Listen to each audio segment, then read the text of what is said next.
May mga estudyante sa Koan, sa Gawas, tanawa. May mga estudyante sa Gawas, mga sila sa Gawas sa tindahan ako. Tapos, kinsay nagsudan og bulad, tagara to 100 pesos.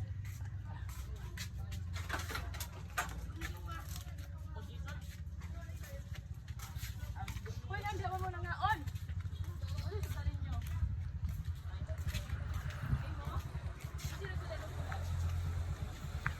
Fried chicken. Bulad. Ano sa dada ni niya? Fried chicken. Chicken, iya fried chicken. Ini? Sino? Imo? Imo dong? Fried Imo? Tagasa man mo. Biryani. Wala nagsudan og bulan. Ang ako